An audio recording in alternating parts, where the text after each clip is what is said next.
Hi, Ma. Hello, Cindy. How are you? Good. How are you doing? You have such a pretty backdrop there. Yeah. Yeah, a couple of more weeks after that, it starts getting hotter. Then I can't sit anymore. Right. We have a very short spring. Spring, yes. It's beautiful. The more birds are chirping. Yeah, Thank God. There are some good things. I know. For I'd all. love for it to stay that way. I wish. I know it's not going to happen. Yeah.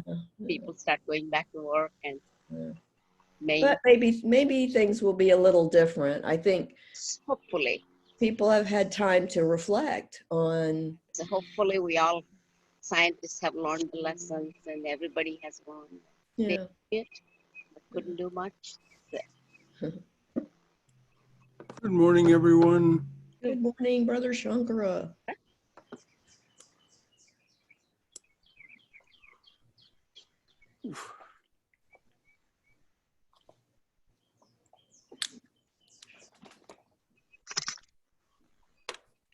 Hello, Hari Om, Brother Shankara. Hari Om, Hari Om. Hi, Naveen. I'm going to run quick, get Hi. a little something to Hi, drink. Cindy. Hi, Ma. Naveen. How are you? Good. Hi, Bob. Hi, Bob. Justine. Namaste, Brother Shankara and everybody. Good morning. Namaste. Hi. Hi, Swam. Hi. Hi, Dr. Maj. Yeah. Mhm. Good morning, everybody. Good Hi, morning. Ma'am. Good morning.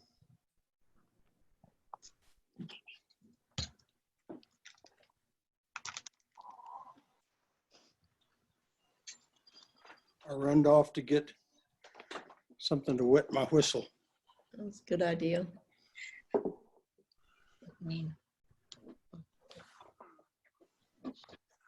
Good morning, Bhagavad. I don't think he got his video on. He doesn't have his video on, and he may not even have his audio on. Audio on, right. He may be muted.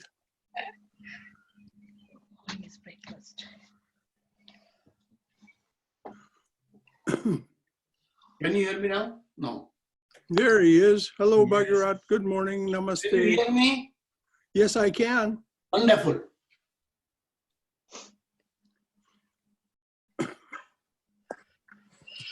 And Jenny's here, and Justine, and Cindy, and Naveen and Swayam. Who's that in the middle there? Jim. Oh, hello, Jim. Hello, Brother Shankara. How are you? Quite well. That sounds good. Hello.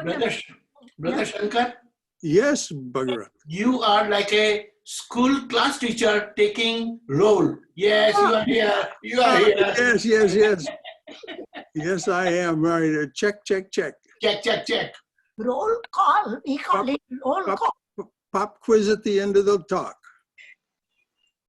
Hello, Brother Shankara. Good morning. Hi, Sham. Hello. Hey. Hello. Namaste. Namaste, Waji. Namaste.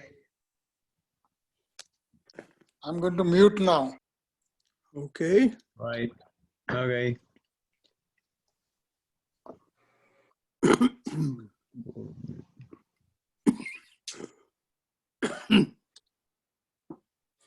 I see Keith has joined us. Hello. Good morning, Keith. Good morning, Brother Shankara. And it looks like Sujata Dabalan is with us.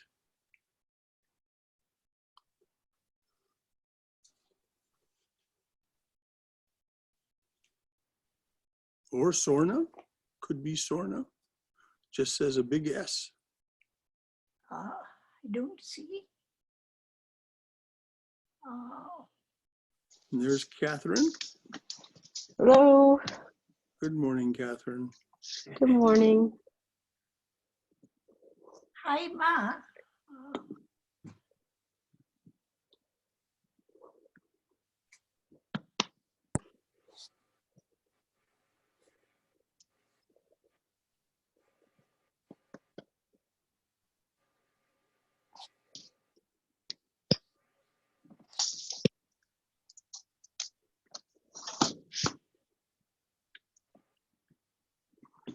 It's 11 o'clock. We'll wait just a couple of more minutes to see who else joins us, and then we'll start with our ohms.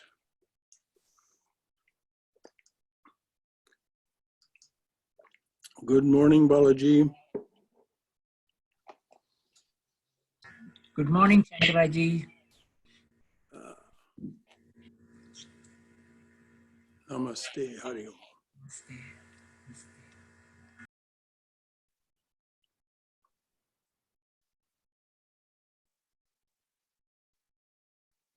Brother Shankar, Yes, Bhagavad. last Tuesday was Adya Shankaracharya Jayanti Day. Aha. You mentioned him last Sunday, but then the following Tuesday was his Jayanti Day. Aha. So, how fortuitous.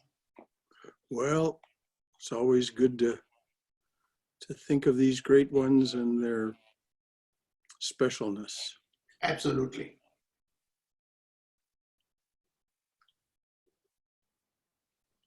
I've begun work on something for American Vedantists called Testimony of the Saints. Oh, Comparing across traditions and across millennia Yeah. what they have said about certain subjects. And Brother the Shankar, this is Keith. remarkable agreement. Yes, Keith.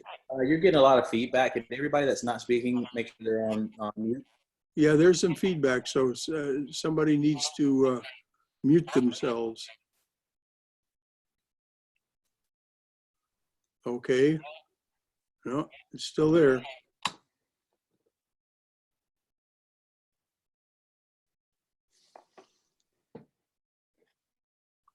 All right.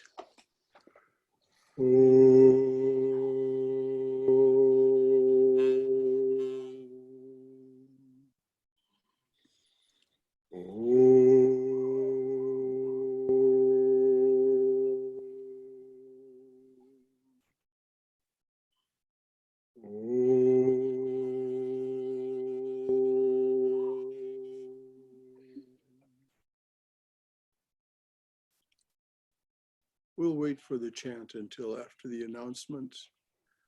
With regard to the coronavirus, for the sake of safety, the center will remain closed in May, except of course for evening arati, which is now being done at 6:30, and private practice of meditation. And some people are coming, it's very nice.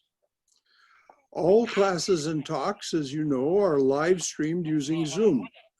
Information about this is on the center's website, in your e-newsletter, and on our Facebook page. Somebody needs to mute themselves. We're getting feedback. Recordings of all classes and talks are available soon after they are given on the center's YouTube channel. Thank you, whoever did that. Recordings of all classes and talks are available soon after they are given on the center's YouTube channel. And that's Vedanta Center of Atlanta. Please plan to attend the center's annual meeting of the congregation on May 17th at 11 a.m. using Zoom. So it'll be just like a Sunday morning meeting. Just click on the Sunday morning link and you'll join us. As always, you'll hear reports from your board of trustees. You'll have a report from me, and we'll elect trustees for the coming year. So please do what? We lost your voice and picture, Brother Shankar. Yeah, it said I signed out for some reason. Oh, okay. Great gracious, can you hear me? We can Yes. hear your voice, but video is gone. yeah. We can hear you. We just see a red screen though for your video. Oh. Well, let me see what I can do. This is a new one for me. Can you start, do you have the start video button? Now I don't have the start video button. It's not on at the bottom. Let me click on this. Okay, Sunday morning. I logged in. Chocolate, that same thing happened to me with my class last week. What I had to do is shut the computer down and reboot it. No, And then it came back. well, the problem is that I signed out and signed in as you, Shankara, because I was gonna do the co-host thing. Yeah. And it's never done this before, so I don't know why. Usually it doesn't knock you out. No. So. I'm just gonna log out, I guess. I'm gonna get out of it and then you can probably get back in. I'll sign back in as me. Okay. I don't know what happened.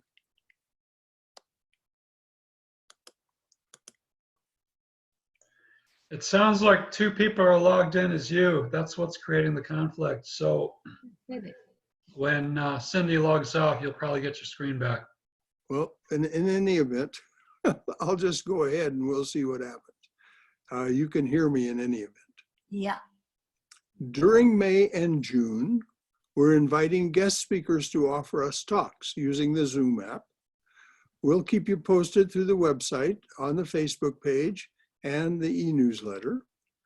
We may have a guest as soon as next week. I don't want to say anything about it because it's not confirmed, but I'm happy to report that on May 24th, Brother Dhruva will talk with us, Mother willing, via Zoom about chapter 12 of Bhagavad Gita. And on June 14th, we'll hear from Ryan New Collins about her experience as a householder following the teachings of Nisargadatta Maharaj. So no, I don't see you, you don't see me. I don't know what to do. I'm not going to shut down the computer and reboot as Robert said. So we'll just leave it as it is. So this is the place for us to do the sorry change. to interrupt, but can you possibly just leave the meeting and come back to the meeting? As the host, is that allowed? I don't know, dear. Okay. It doesn't even show me something that says in the meeting. On the right-hand corner, leave meeting. When it happened to me, I was using two cameras at the time. Well, maybe let's just not worry more about it, all right? I mean, you can hear me and there's no video recording. It's just going to be an audio recording. So well enough. Okay, Brother Shankar, this is Dhruva. Yes, Dhruva. I don't have the video, but I hear you playing it loud and clear. I'm glad Okay, very good. Okay. Okay. Om Sahana Bhavatu Sahano Bhunaktu Sahaviryam Karavavahai Tejasvina Vaditamastu Mavidvishavahai. Om Shanti Shanti Shanti. May the divine being look over us lovingly as a mother and father. May the divine being support and nourish us as a mother and father. May we have the strength and skill to study together the art of spirituality. May no misunderstandings arise amongst us. Om Shanti Shanti Shanti. Amen. Peace, peace, peace be unto us and to all beings everywhere.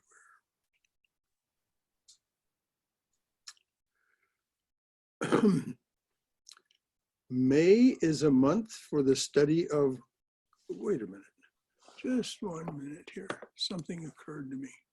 There it is, right there. Ah! I'll be hornswoggled. Now, how do I get the video back? Stop video.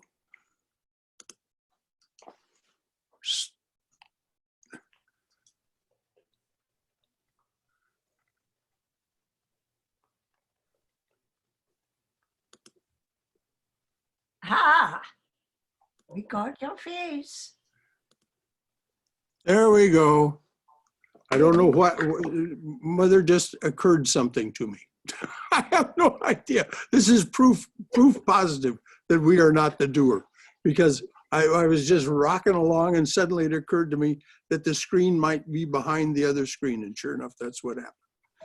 So there you are. Here we go then. May is a month for the study of Karma Yoga, a spiritual path leading to the abandonment of selfishness. As a karma yogi, you practice offering your actions and their results, as well as your perceptions, thoughts, and feelings to the divine presence. Even before fully knowing this presence, you hold firmly to the belief that the presence is within each person or other living being that you interact with or serve. Working and abiding in this spirit, you are increasingly able to release attachment to your activities and their results. This yields the freedom and contentment promised by Karma Yoga. As Shri Krishna says in chapter 2 of Bhagavad Gita, even a little practice of this yoga will save you from the terrible wheel of rebirth and death. So the title of today's talk is Shri Krishna's Karma Yoga, Bhagavad Gita, chapters 2 and 3. This morning we will hear Lord Krishna speaking about the path of selfless action. Selfishness is the primary symptom of our disease of ignorance. First, let's be clear that the term ignorance is not an accusation. When we say that we are ignorant, it is not a reason for self-doubt or self-loathing or any cause of concern. According to Vedanta, it's simply a statement of fact. Your belief in the universe as it is manifest to your senses, vital functions, and intellect comes with the package of human form. This reflection of the divine presence in all of its variety. Now, if we stop and think about variety, no two galaxies are the same. There are billions of galaxies. No two are the same. No two stars are the same. Astronomers are quite, they quite remark on this. Oh, there are Cepheid variables, but no two Cepheid variables are exactly alike. There are red dwarfs. No two red dwarfs are exactly alike. Everything in universe is its own special being. It's the infinite variety of the divine presence in its manifestation. This is reflected in our senses, our vital functions, and intellect. Our vital functions are powered by the universe, by the power of universe, by the power of the divine presence. As it says in the evening prayer, speech cannot hold thee nor mind, yet without thee we think not nor speak. So this ignorance, this unawareness of our true original nature comes with the package of human form. The Sanskrit term for what you experience is Maya. In its most overwhelming and compelling forms, Mahamaya. And the word, the attachment of Maha to it means it is very hard to resist, very hard to stand against the compelling and powerful dream of Brahman that is universe, Mahamaya. It is said to be eternal, without beginning. Yet this ignorance does have an end. Maya does have an end. It ends with your awakening. In the context we will speak about, the realm of action, doing, karma. Awakening to what? Sri Ramakrishna puts it very simply this way in the gospel. God alone is the doer. Everything happens by his will. Now, of course, Sri Ramakrishna didn't make this up. He knew it. He knew it from his own profound experience, but it's in each of the scriptures. It's in the Devi Mahatmyam, it's in the Upanishads, and for that matter, as we'll hear, it's in the Gita. In our ignorance, you and I think we are the doers. In this primordial ignorance, this reflection in this very complex machine we inhabit, it has 5 koshas, 5 senses, it's made of 5 elements, there are 3 gunas affecting it at all times. The equations of its activity are beyond any comprehension. The whole of Sankhya is devoted to some attempt to enumerate how all of this works. But in any event, the net effect for us is that we think we're the doers. And we therefore become deeply attached to ourselves, our actions, and their outcomes. We become attached to ourselves, that is our bodies, our minds, our intellect. We think that is ourself. And therefore to our actions and their outcomes. This, say the Bhagavad Gita and the Upanishads, is the root of all our suffering. So when Karma Yoga promises freedom and contentment, it means freedom from that suffering. Today we'll discuss the disease of ignorance itself in its form as attachment and explore what Shri Krishna says you can actually do to become unattached, free from the bondage of karma. Again, let's be clear that saying you are ignorant is not an accusation. Here's a story by Holy Mother. Some of you have heard me tell it before, but it's good for us to bear it in mind, really and truly at all times, because it just absolutely is an explanation that Mother gave to one of her disciples about how this came to be. The disciple said, Mother, how is it that universe is the way it is? Why are we the way we are in universe? And Mother said, oh, my child, let me tell you a story. When God first made the universe, who's God? Brahma, her son. Mother is the mother of everything. She has her instrumentalities, her children, her gunas, and all this. Brahma is the one responsible for creation. So that's what she means when she says God. When God first created the universe, he endowed human beings only with goodness.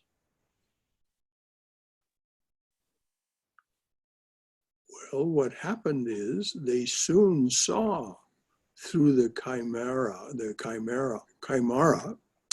of the dream of Maya as creation, manifestation, because of their purity and their goodness. And they said, oh, please release us from this bondage. And because their knowledge was true and their prayer was sincere, they had to be released. And so the universe collapsed. And so Brahma thought to himself, this will not do. I have the task of manifesting creation. How shall I make them play the game? Who is them?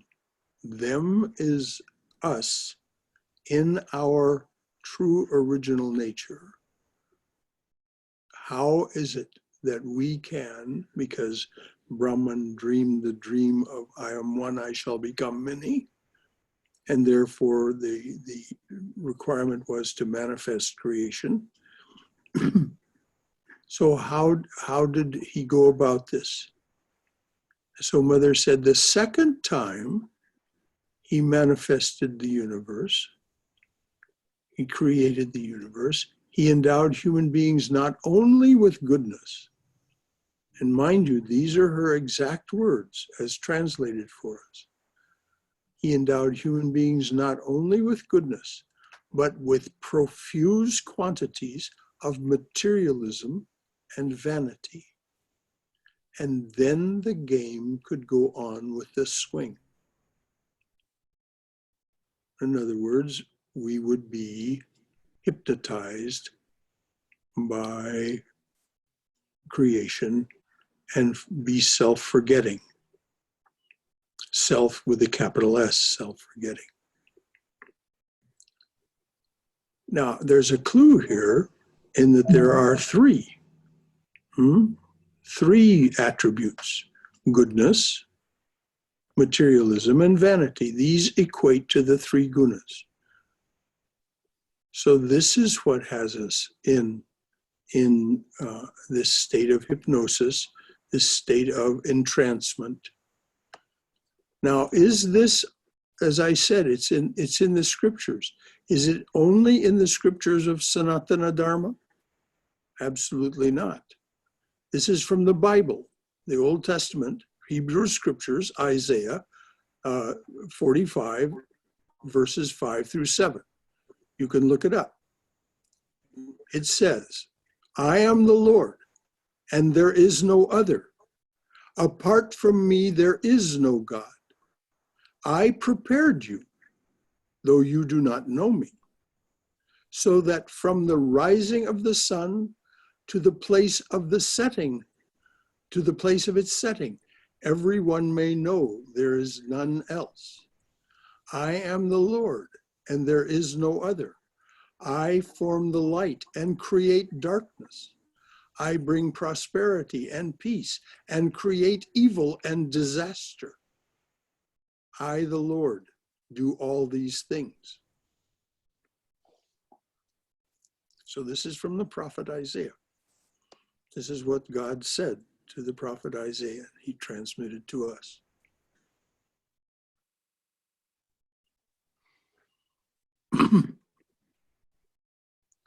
So do we hear the universe, the jagat of duality here? Light and dark, prosperity and peace, evil and disaster. So what's the connection to what we're talking about today? In our ignorance, you and I think we are the doers. And so we become deeply attached to ourselves, our actions, and their outcomes.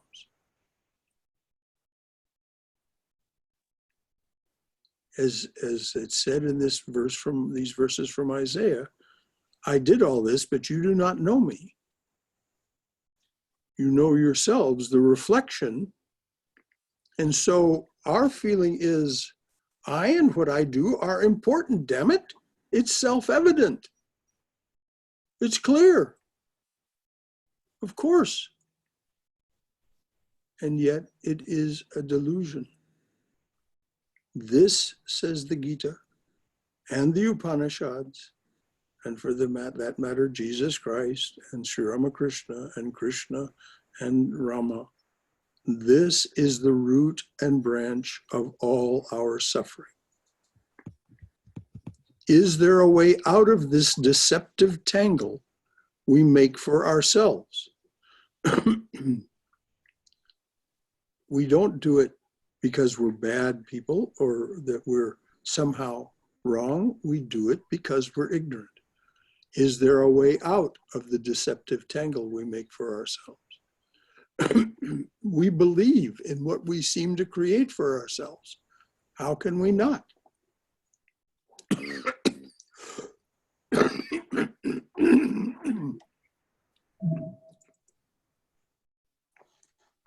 We do believe in what we seem to create for ourselves. How can we not? Yet, if we are to be free of this bondage, we must somehow break the continuity of our internally consistent narrative, going from one perception to the next, to the next, to the next, thinking that they are sequential, connected, meaningful. This is the story that we constantly tell ourselves about who we are and what's true. So how can we break that? In chapter 2 of Bhagavad Gita, Shri Krishna says to his friend and disciple Arjuna, listen to the method of karma yoga. If you can understand and follow it, you will be able to break the chains of desire which bind you to your actions. And then this remarkable statement, which to those of you who know Vedic ritual, is really and truly a remarkable statement. In this yoga, even the abortive attempt is not wasted. In Vedic rituals, if you get it wrong, it's all wasted. Everything that you've done, everything that you've sacrificed is all wasted. Or it may produce a contrary result, or the opposite of what you want. So Shri Krishna says, your sacrifice, he says, in this yoga, the sacrifice he's going to recommend, in this yoga, even the abortive attempt is not wasted, nor can it produce a contrary result. It can't produce the opposite effect. And then this incredible promise, even a little practice of this yoga will save you from the terrible wheel of rebirth and death. You have the right to work. Now he's beginning to explain what is meant by this yoga he's talking about. You have the right to work, but for the work's sake only. You have no right to the fruits of work. Desire for the fruits of work must never be your motive in working. Well, how counterintuitive is that? But if we take that attitude, if we take the idea of wisdom, that we are not the doer, that this is doing, that there is a doing, we're witness to that doing, and that is the extent of it. There's no reason for attachment. There's no reason for hoping for good results or being dejected if there are negative results. It is the gunas, as Krishna will say, it is the gunas doing this. But it is counterintuitive. There's no two ways about it. It's very hard to get our minds around this. How does Krishna explain? Here's how he summarizes the psychology of your ignorance, of our ignorance, and how it leads to our ongoing entrapment. Notice how well it tracks with the frustration we feel with the limitations of the tangled web we weave through this self-deception. We weave an incredible web of entanglements and attachments around ourselves. So notice how well it tracks with the frustration we feel with the limitations of the tangled web we weave. Now this is Krishna now. Thinking about sense objects will attach you to sense objects. Grow attached and you become addicted. Thwart your addiction, it turns to anger. Be angry and you confuse your mind. Confuse your mind, you forget the lesson of experience. Forget experience, you lose discrimination. Lose discrimination and you miss life's only purpose, which is to differentiate, to discriminate between the real and the unreal, between that which is happening apart from the truth of yourself, just like galaxies form and amoeba swim. At both ends of this incredible spectrum of apparent reality, we're not doing this. So if thinking of an attachment, now this is no longer Krishna, that was the end of the Krishna quote. So if thinking of and attachments to sense objects inappropriately leads us into this dark, dead-end alley of missing life's only purpose, what's the solution? Shri Krishna. The world is imprisoned in its own activity, except, notice now, again, the profound instruction.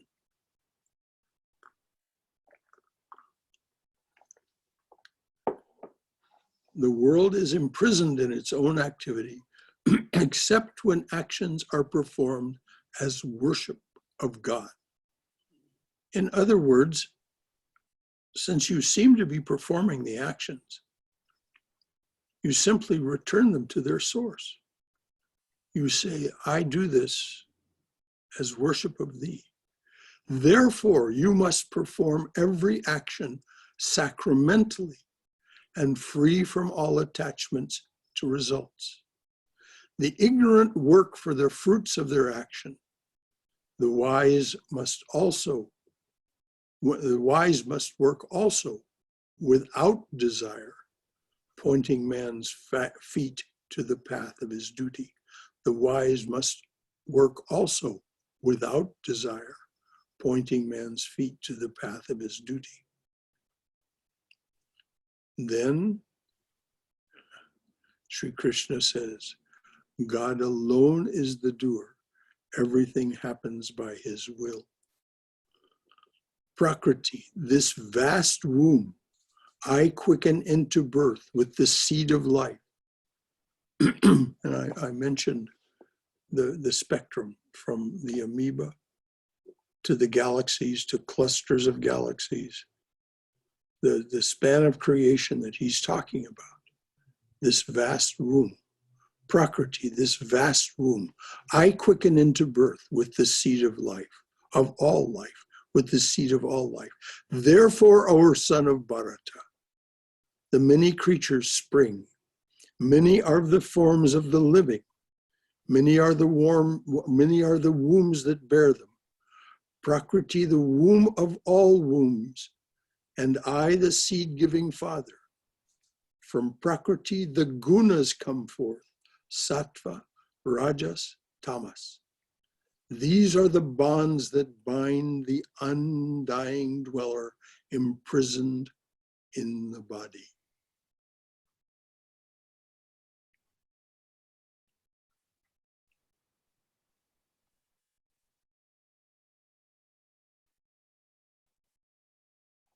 If we understand this, our imprisonment ends. What are the gunas? Sri Krishna. Every action is really performed. Every action. Notice, no exception, no qualification. Every action is really performed by the gunas.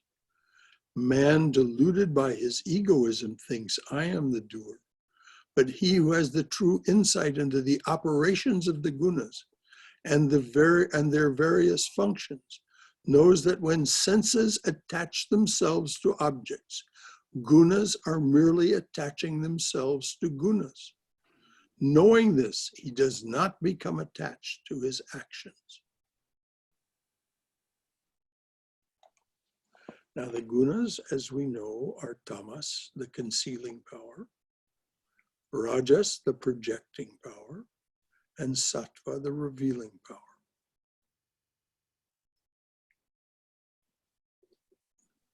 Sankhya, this philosophy in which the Gita is rooted and expounded, says that there are 24 cosmic principles, that these 24 cosmic principles are responsible for everything that we experience. And our senses, our sense organs, and our organs of action, our action and experience suit, this thing that we abide in, is at the bottom of this great pyramid of action that starts with the so-called great cause, Mahat. And so we are, so to speak, buried under this immense variety of activity. If you remember later in the Gita, Arjuna asks Sri Krishna for a vision of his universal form, of everything that's happening, in other words. And so Sri Krishna gives him the divine sight, enables him to see it. And it isn't long before Arjuna is saying, oh, please, please, please return to your familiar form. This is too much for me. Now, Arjuna is every person. He's us.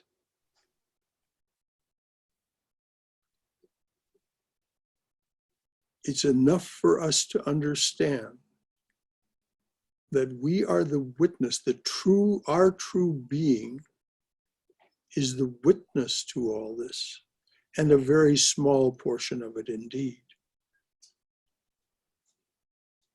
As one of the great saints said, Saint Thomas Aquinas, he said, draw a circle around the frontiers of space.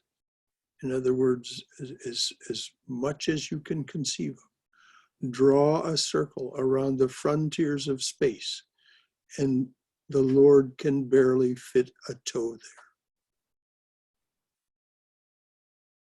So,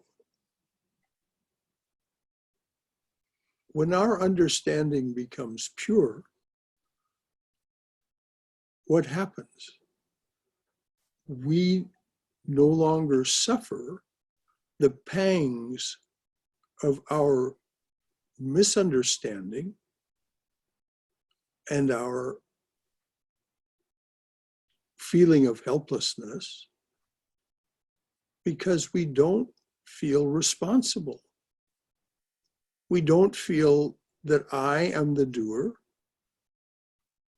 And it doesn't mean that we become irresponsible. It simply means that we become the most perfect instrument we can by offering everything sacramentally, as Krishna said, back to the divine presence. So it isn't as if you become irresponsible. No, that's not the point.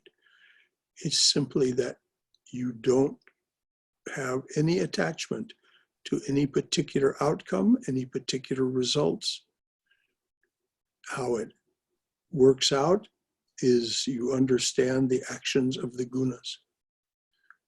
And so if we're able to practice this, if we're able to study chapters 2 and 3 of the Gita and internalize all of this, what is Sri Krishna's promise?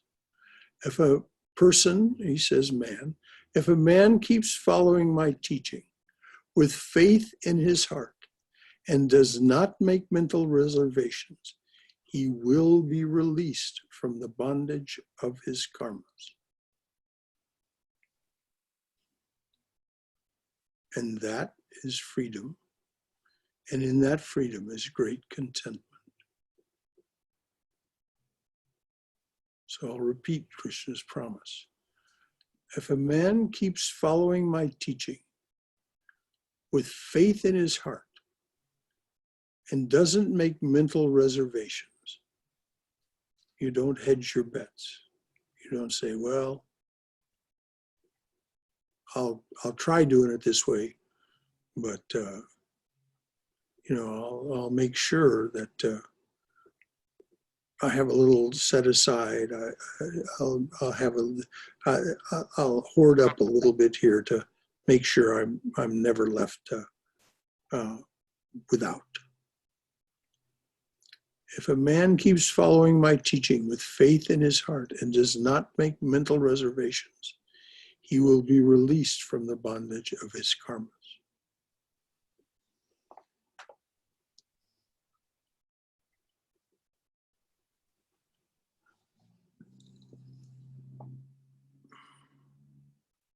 So let's review.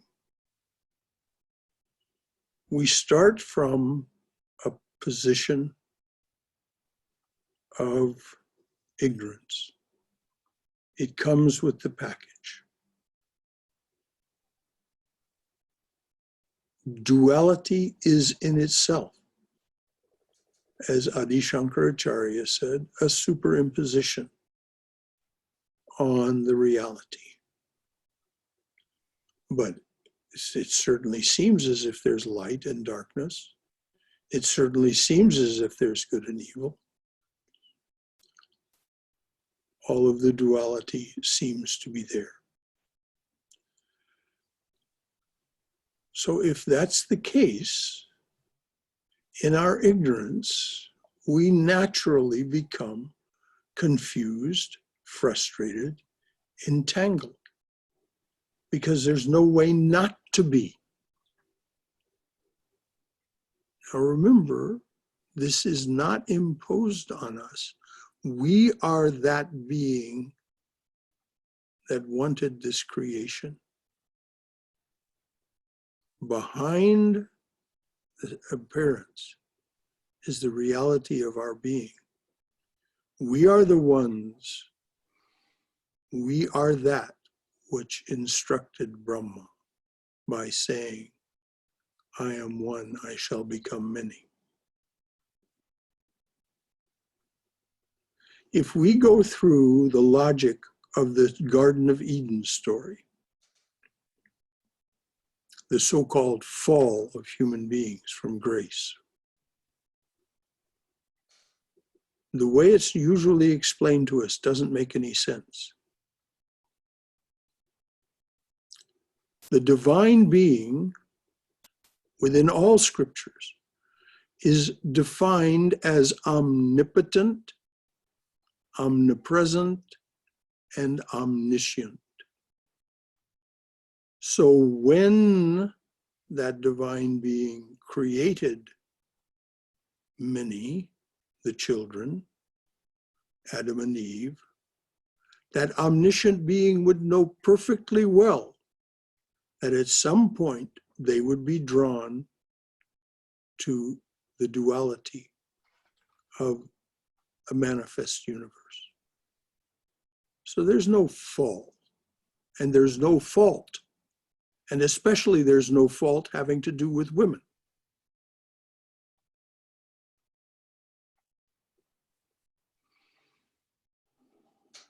So we are in this state because we, the divine being, created this state. And again, many of you have heard me say this. If you wish to have a very beautiful and poetic explanation of what I'm saying, read the last 4 pages of Swami Vivekananda's Raja Yoga. He explains so beautifully what it is that happened, how we came to be this way, and how Mother slowly and slowly brings us to our full maturity and then returns us to our state of natural being. Now, the reason that we're all here this Sunday morning is because we're well along that path toward a grasp of the true nature of reality and our being within that reality. So Shri Krishna says in chapters 2 and 3, here is the karma yoga way to do this. Now, is this something you must do? Is this instructions that you have to follow? No, not in the least. Your temperament may be entirely different. You may be a bhakta, you may be a raja yogi, you may be a karma, a jnana yogi, and have a different workbook to go by. But we all have to act, as Sri Krishna says. So it's good to understand why we're acting and what it is we're acting through and by.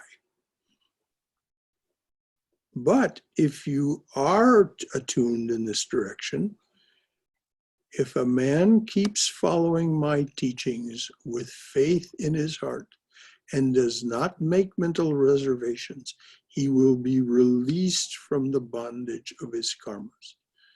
And release from the bondage of your karmas is release, is freedom. There is no other bondage.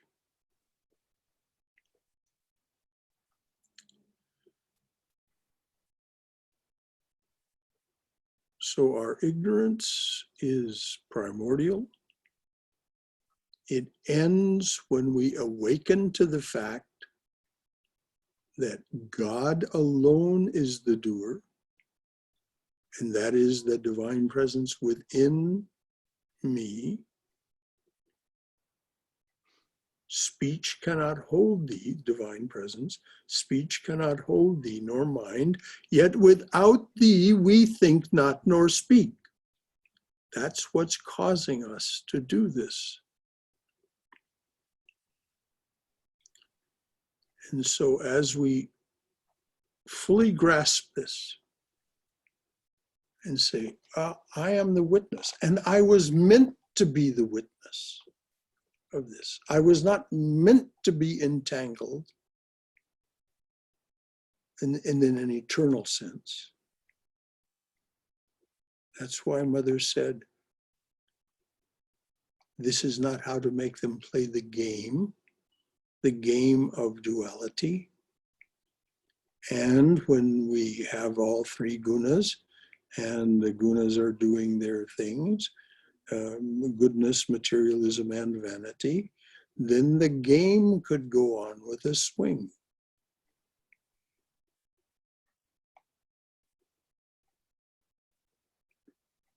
So there are many metaphors for what the game is. Hide and seek, kites in the sky with manja paste on the strings. Some get cut loose and fly free away. Many metaphors. But the truth is that we are that which is both doing and witnessing this. Not as the individual corporeal being, but as the divine presence, as the gunas.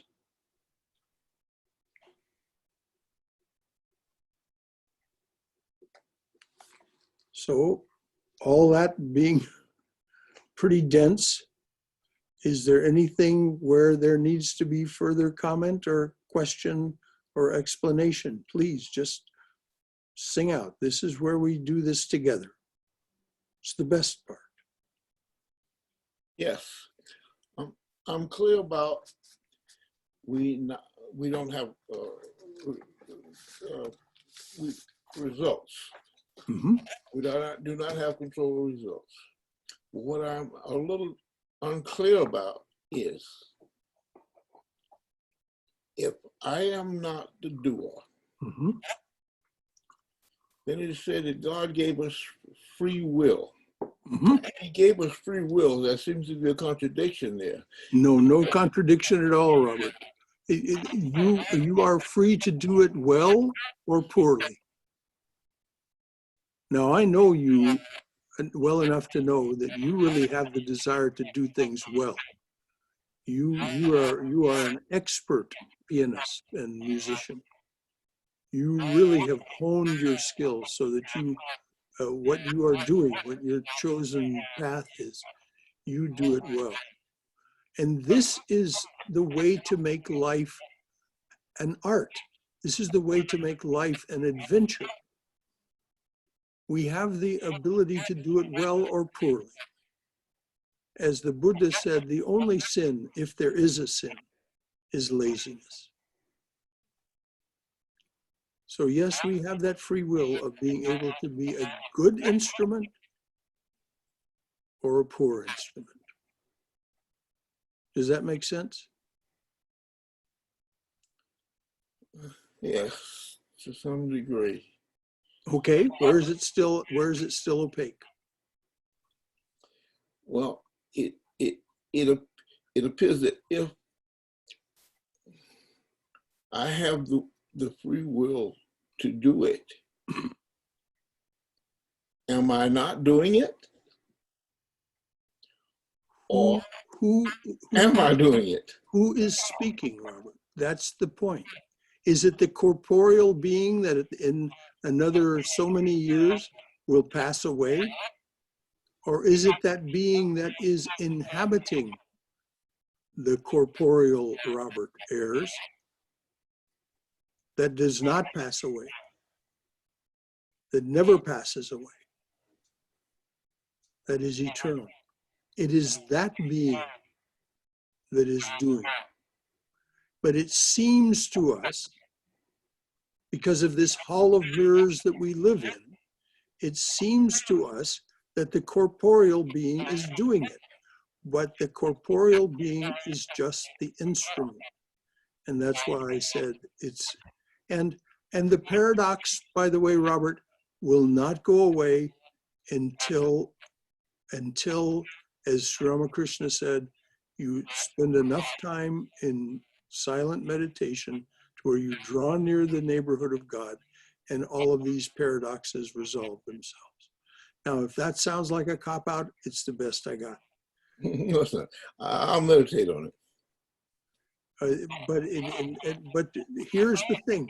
Remember, though there aren't really two, there appear to be two beings, actually three: a gross body, a subtle body, which is yet not the truth of your being, but that's what transmigrates from corporeal body to corporeal body.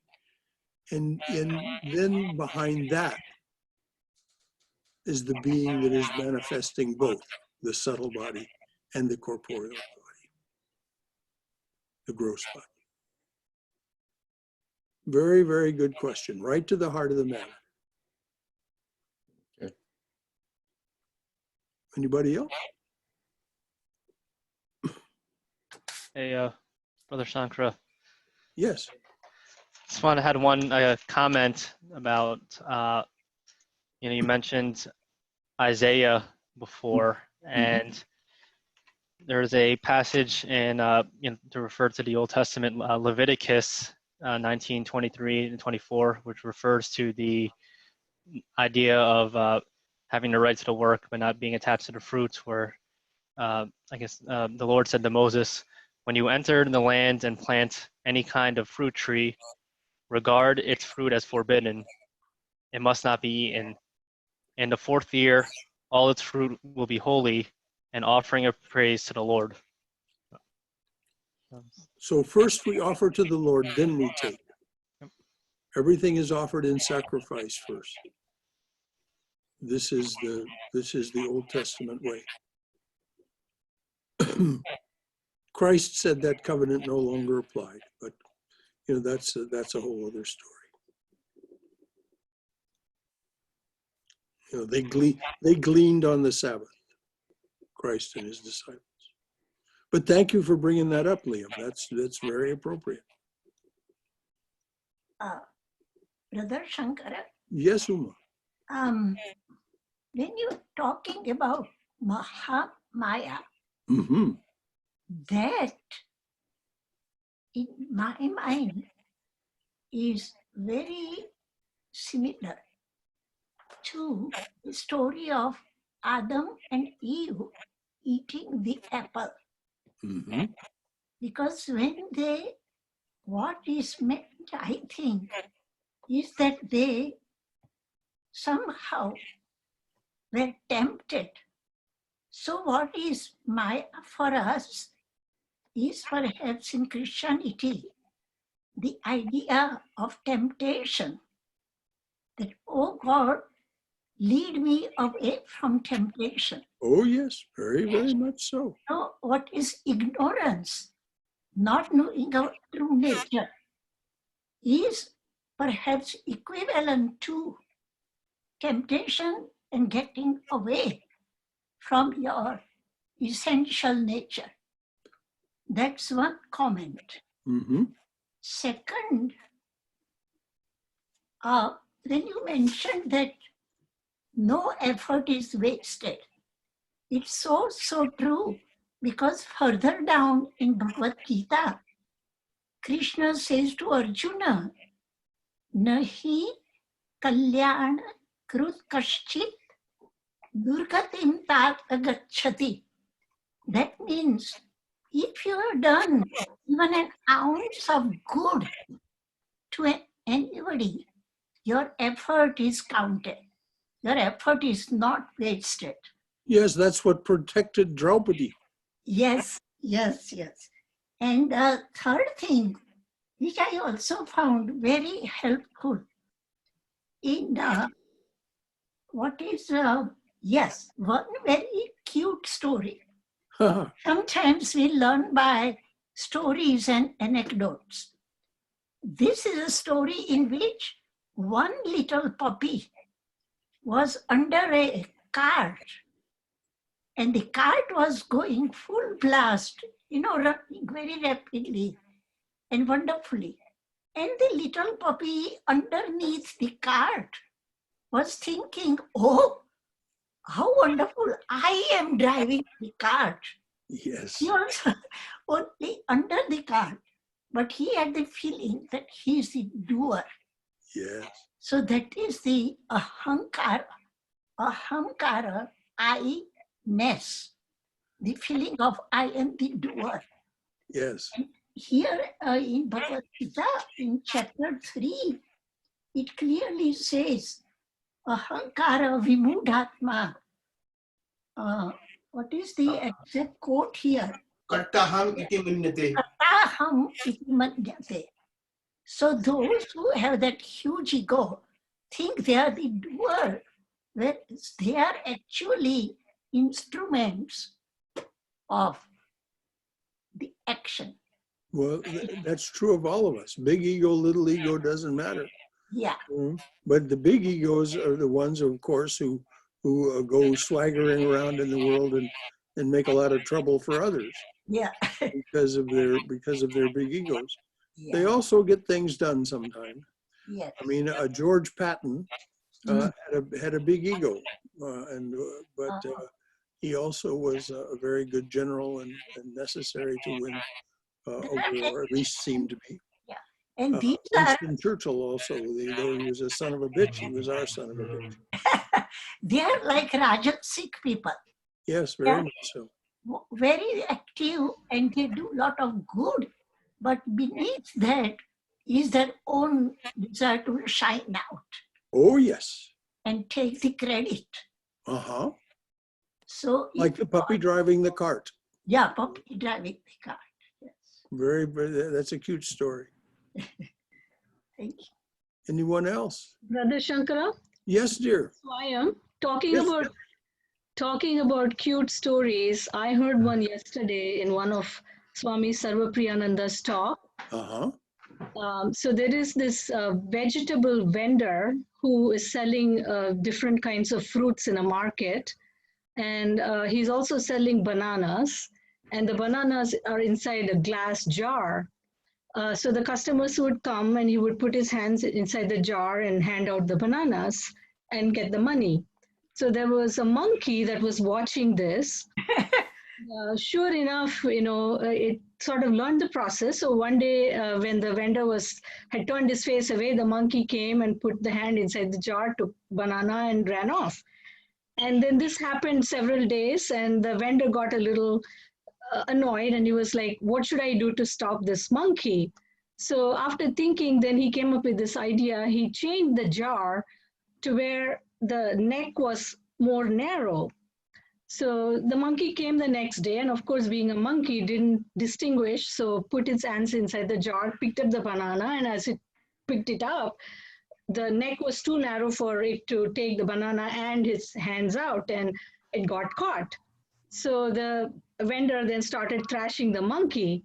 So the monkey could have just let go the banana, then he could have run away, but he couldn't let go. So he kept holding on to the banana and he had to take a thrashing. And this is what happens when we all get attached. We could let go, but we are just not able to let go and we get the thrashing. Beautiful.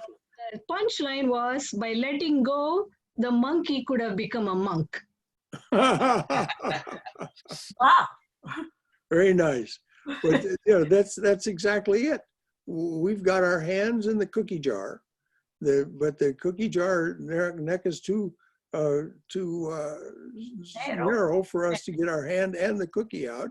So we keep trying to hold on to the cookie. That's a good story. Yes, if we just let go, this is what Krishna says. If you'll just let go and realize, I am doing this, and I am the I of you. I am that. I am the witness. I am Atman. Hey, Brother Shankara? Yes. Yes, sir. Could you, when you first started, you mentioned a chain of events, something like if attached, then addicted. If addicted, then comes anger. I don't know if I got that in the right order, but could you repeat that one more time? Yes, yes. Thinking about sense objects. In other words, when our attention is constantly on the objects of the senses, which is natural. Our senses are outreaching. So thinking about sense objects will attach you to sense objects. Grow attached and you become addicted. And this, we can see it very severely in people who are addicted to substance abuse and so on and so forth. But we're all, to one degree or another, are suffering from that. So grow attached and you become addicted. Thwart your addiction. In other words, do something that doesn't allow you to fulfill the desires of your addiction. Thwart your addiction, it turns to anger. Be angry and you confuse your mind. And that's exactly, we know that. It's very important to remember that what Jill Bolte Taylor told us, she's a neuroanatomist, about anger and fear. The chemical release into the brain for anger or for fight or flight lasts 90 seconds. It degrades in that length of time. If you remain angry after that period, it is your choice to remain angry. So be angry and you confuse your mind. If you remain angry, you are confusing your mind. You're not allowing your mind to have any say in the matter. Confuse your mind, you forget the lesson of experience. Well, that's pretty straightforward. Forget experience, you lose discrimination. If we can't remember what it was that allowed us to see clearly and make good discriminative choices, you lose discrimination. Lose discrimination and you miss life's only purpose. So it starts with becoming attached to sense objects, thinking about sense objects and becoming attached to them. It ends with losing discrimination and missing life's only purpose. It's more brutal than that. It says pranashati. It means you're destroyed. Yes. Not just that you lost life's purpose, but pranashati, you are completely destroyed on every level. Well, Swami Prabhavananda and Christopher Isherwood decided to not press the issue quite that much.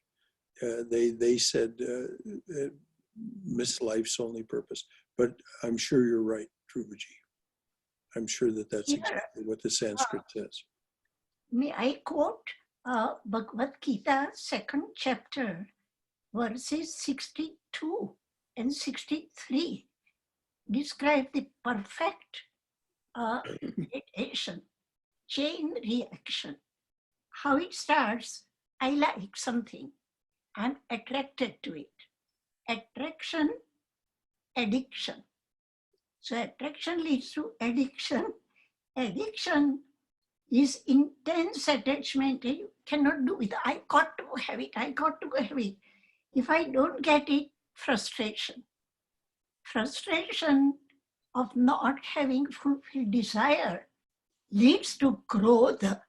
And that's a very fine distinction in Sanskrit between anger, that is very ordinary frustration, and growth. Growth is rage. And that's what he's calling about, growth as rage. And from rage, your mental confusion. And another beautiful word is smriti bhramsha. That means your memory is lost. Memory is lost of who really I am. And from that, buddhinasha. So, buddhinasha is the total loss of good sense, what you call discrimination. Viveka buddhi.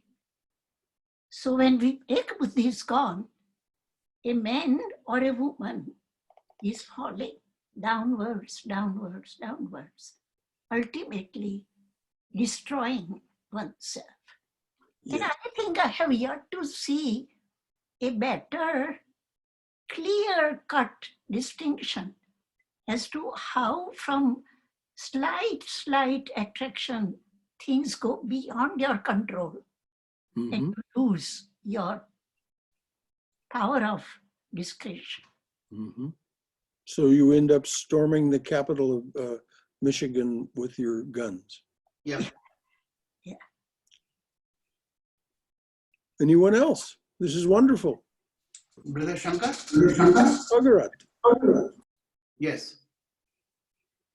What I was thinking, your initial statement about the galaxies are so appropriate and so akin to the thought of science.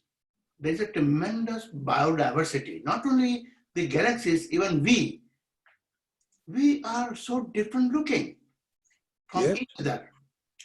That is why we used to be told that no two patients with the same disease will be alike. The disease will be alike, but the patients will be different. So this kind of biodiversity is so articulately built in us that to me, it is an amazing, amazing show the grandeur of the great God. Yes. The second thing I was thinking, when you mentioned 2 times amoeba, I always think amoeba are really our ancestors. Yes. That is how our life began, as amoeba. But the amoeba, they divide and they multiply. We multiply and then divide. And that is our biggest problem, which is still rampant today. And this, virus has taught us that don't do that one. You're all alike to me. You might be going to church, you might be praying, you might be doing anything. I will treat you in the same way. So that brings us to the third point, after which I'll stop. That sometimes, like you said, these 3 gunas are like a reflex in us. It's like a knee-jerk reflex. So when given a situation of whatever kind, we are going to follow one of these 3 karmas, one of those 3 gunas for sure. It is very difficult to stop it, but what we can do, that when we fail in it, then we start suffering, like you said. So I think retrospectively we can employ it too. That the moment you start suffering, you can go retrospectively, why am I suffering? And then the answer will come, that is because you are following your crude gunas. And what is beyond gunas? And then your discussion automatically comes into a natural link. So it can be prospectively or retrospectively, both applied. And even Krishna, had to give up his whole kingdom. With great effort, he established his Dwarika, which was called Golden City.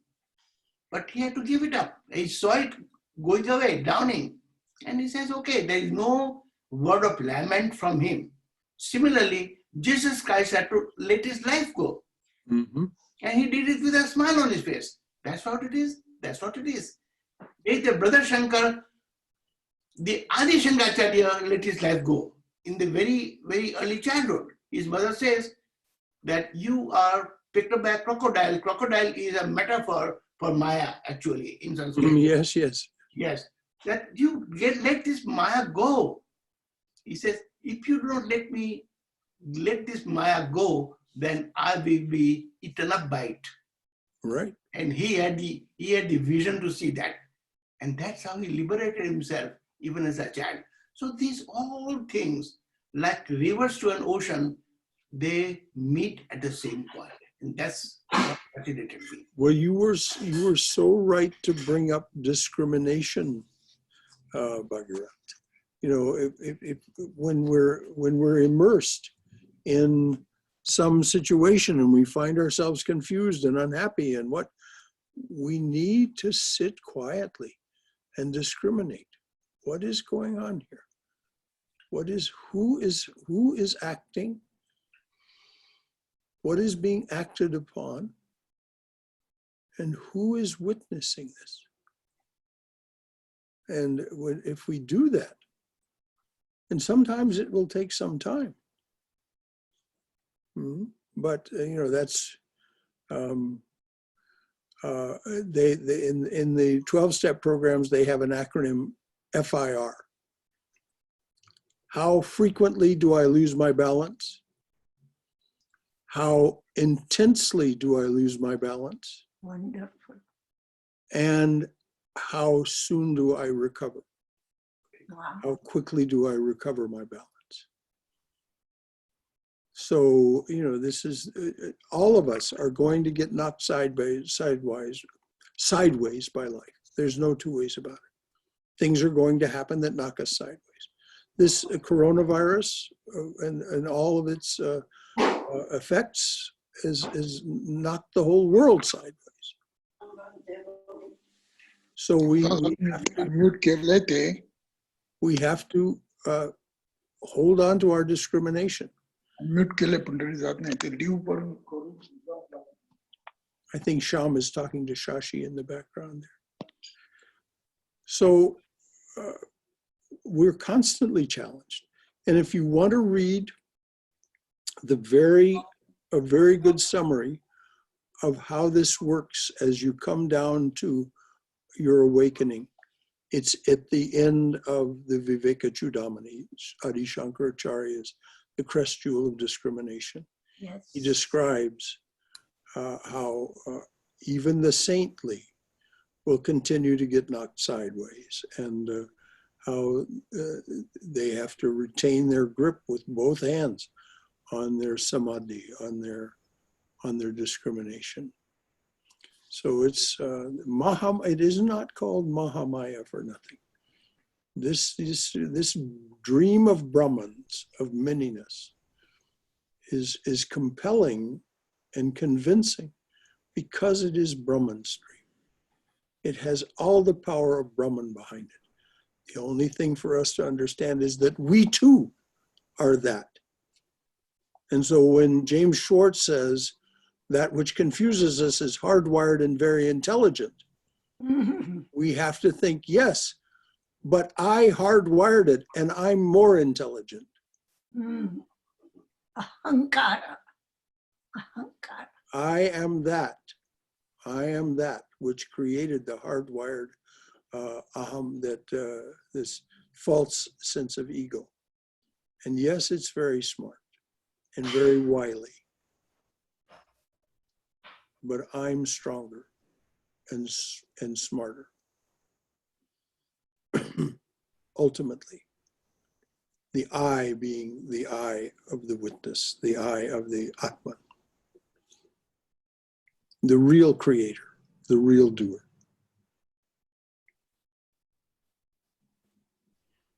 Anything else? This is splendid. Yeah, this is Keith, Brother Shankara. Yes, Keith. This is more of a question. I'm still working with the doer thing. So I guess can you really not identify with what you do as long as you haven't fully identified yourself with your Atman? Sri Ramakrishna says no. Sri Ramakrishna says as long as you have a sense of separate reality, you will have a sense of doership and a sense of responsibility. Makes perfect sense. That's what I was grappling with. So but when you have fully understood by experience, and that's the only way to know it, by experience that you are the Atman, then there's no longer any question about who's doing what. What was the question Keith said? Until he said, isn't it true that you're going to have a sense of doership and sense of I'm doing this until you are fully identified with the Atman, until and the answer is yes. And my answer was, that's exactly what Sri Ramakrishna says. The unripe ego, and there are various stages of unripeness. A fruit doesn't go from being unripe to ripe in a day. But so as we go along, we become less and less attached, and more we understand the truth of the Atman. But at some point, we have that experience of the Atman. We have the experience of this. Well, it can't be said in words, but this we really are. And then there's no question. But as I said, if you want to read about how that is a process, read the last chapter or two of Viveka Chudamani, the Crest Jewel of Discrimination. Very good question, Keith. Can I follow up with one thing really fast? Sure. So with that in mind, I'm assuming, still acts of kindness, even though you have yet to realize that unity still, that I'm assuming that would be part of the process bringing you there. Absolutely. That's why I said in the beginning that as a karma yogi, even before you fully know the divine presence, you take a stand for the fact that it is in everything that you serve and that you're offering to the divine presence in everything and everyone that you serve. It's exactly right. In this definition of karma yoga that's at the beginning of the talk. And you'll find that in the notes, so they'll be posted along with the talk if you want to have a look at them. That definition of karma yoga. Very quickly, Brother Shankar, there is a professional photographer who moved from France to United States. And he says, I want to take the picture of the ordinary people who are not recognized by anyone. So he set up a studio right in the middle of a main street. And anyone who is passing by, he would ask him to pose for a picture. And he says, then I realized that those people I called ordinary people, each one of them has a presence. And to me, this was very enlightening. Yes, each one of us has a presence. Yes, it is the presence. And that's that experience that Thomas Merton had. Yes. That time when he's on the street there in that city in Kentucky. Suddenly he sees every human being shining like the sun. And he says, what a privilege it is to be a human being. So true, so true. Yes? Somebody else? Brother Shankar, this is Haima. Yes, Haima? Going back to that attachment, addiction, and anger, once we get to that anger stage, everything is blurred. Our world is so blurred. And Buddha had a great quote. you will not be punished for your anger, but you will punish yourself by your anger. Exactly. Well, this is so beautifully explained in some, I forget where it is in the gospel, but Shri Ramakrishna says, your anger doesn't hurt the other person. Your anger, your rage, your hatred doesn't hurt the other person at all. It only hurts yourself. Yes, it poisons the vessel that's carried in. Right. But it is. Yeah. Similar to what we were saying. Are you able to hear me, brother? I certainly am, yes. Thank you. Thank you very much. Similar to what is being said, often which I heard from my father, and I still remains with me deeply, is that fire must burn itself before it burns others. We destroy ourselves before we are able to destroy anybody else. Mm-hmm. Very well said. And this is true of all of our rajasic emotions. Mm-hmm. We damage ourselves far more by them than we do the world. Although we can share our pain, there are some people who are very good at it.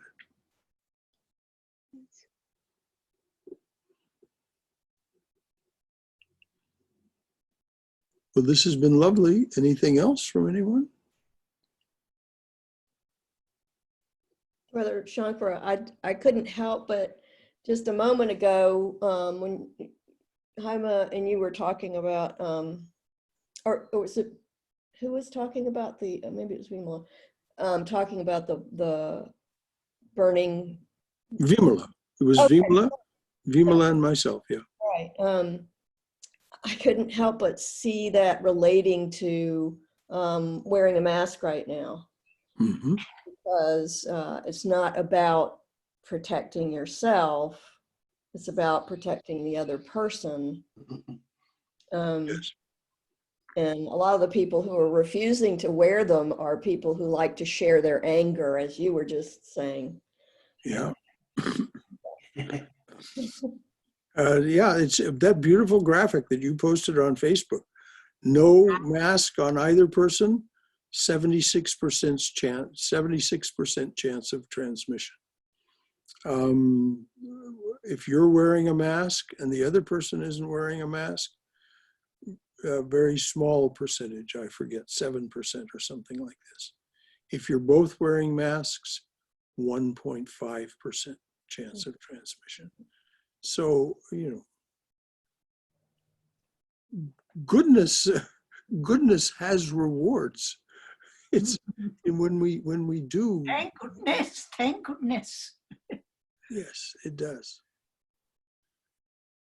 Yes, when we are considerate of others, it has rewards.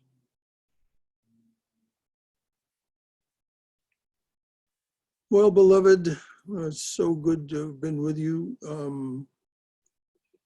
If there's nothing else, then we'll wrap it up this way. Brother Shankara? Yes. This is Sundar here. Yes, Sundar. My question is, you were mentioning that Lord Krishna tells that if you follow my path without reservations, you will be liberated. Am I right? Yes, you will be free from the bondage of your karmas, which is liberation. Yeah. So what does he mean by the reservations? Like you think something, or you know perfectly well, Sundar, what mental reservations are. You see, you decide you're going to take an action, and then you think, well, maybe I'd better not, or maybe I'll do that, but I'm going to protect myself. In other words, not going in with both feet. It isn't the same as blind faith. It's taking a stand for something, an uncompromising stand. Krishna says that if I do this, this will happen. I'm going to, because I've learned how little I can rely on myself ultimately to make the best decisions about how to go forward in life. I'm going to rely on what Krishna says, without any reservation. I'm going to take a stand with both feet, not one foot in what Krishna says and one foot in my past life.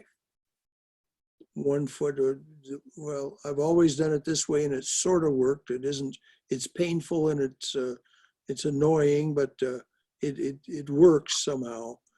Krishna says this other, well, I'll put one foot in there and I'll keep one foot in my past life. No, we all know what mental reservations are. And when we do that, we do not get the benefit. And so then we think, oh, well, it doesn't work. It's because we haven't really worked it. It's just like this thing I've said about, if you're going to learn to play tennis and you want to learn to play tennis really well, you're not going to practice one day a week. You're not going to try to teach yourself from a book. You're going to practice at least 5 days a week with a good instructor. And within a reasonable length of time, 3 to 5 years, if you're very diligent about your practice and otherwise physically fit, you will become a very successful tennis player. Anything less than that, you'll become less and less a successful tennis player. And those people who think they can learn things by half-hearted efforts, this is why Vivekananda says, never do anything half-heartedly. If you're going to do it, do it. Full-on commitment. Then you get the results. And I mean, he's very, very intense about that. Does that answer the question, Sundar? Yes, brother. Yes, Okay. thank you. You bet. Glad you asked the question. Thank you. Shankaraji. Yes, Balakrishna. I think when Sundar was saying, I remember something. In the 18th chapter of Bhagavad Gita, Krishna compares the karma, the 3 types of karma, sattvic and rajasic and, that karmas, he says, when people, with a sattvic person, he just gives it without any reservations, without thinking second things at all.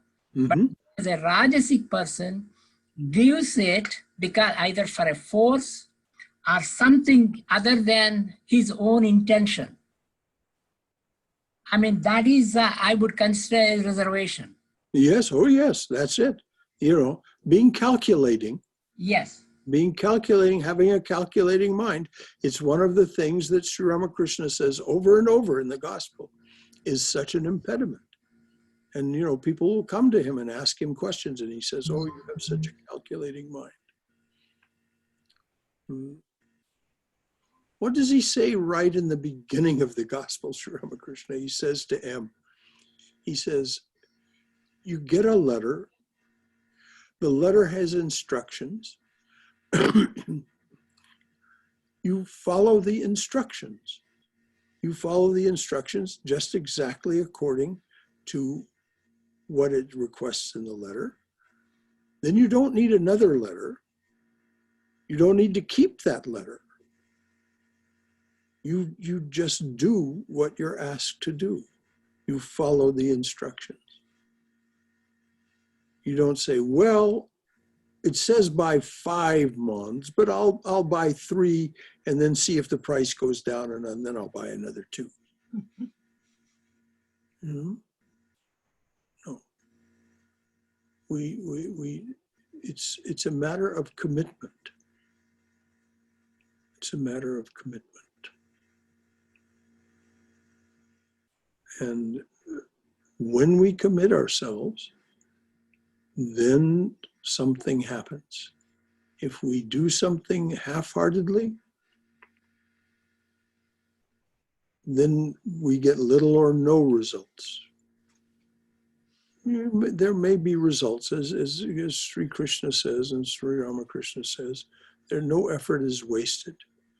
but it'll take such a long time. And it's so easy to be discouraged when you're not getting any results, or not much in the way of results. Thank you, Bala, for bringing that up. You're absolutely right. In chapter 18, he does talk about the three kinds of, the characteristics of the three gunas.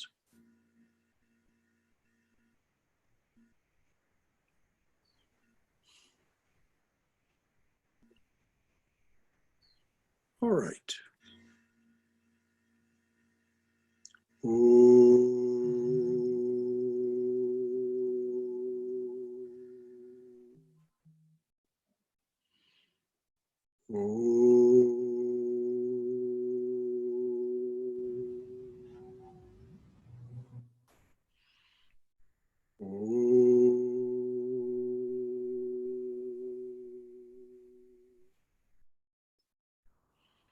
Om Asato Ma Satgamaya Tamaso Ma Jyotirgamaya Mrityorma Amritangamaya Abir Moiti. O dearly beloved Lord, lead us from thy lesser truth to thy highest truth. Lead us from darkness and ignorance to the brilliance of thy wisdom and love. Lead us from death to immortality. Light us through and through. Light us through and through with thy everlasting shining presence. Om Shanti, Shanti, Shanti. Amen. Peace, peace. Peace be unto us and to all beings everywhere. Hari Om Tat Sat. And because you're all gathered together, it can all be done at once. Jai Shri Guru Maharaj Ki Jai. Durga, Durga, Durga. Brother Shankara, Yes, dear. thank you so much. You're welcome, dear. My delight. Thank you. I'm so glad you're pleased. Thank you so much. Okay. Thank you, brother.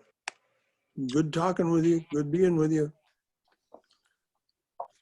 Okay, here it goes. Click off. Thank you, Brother Shankara. Thanks, Shankara. You betcha, dear Lori. Have a good day. Thank you, Robert. You too.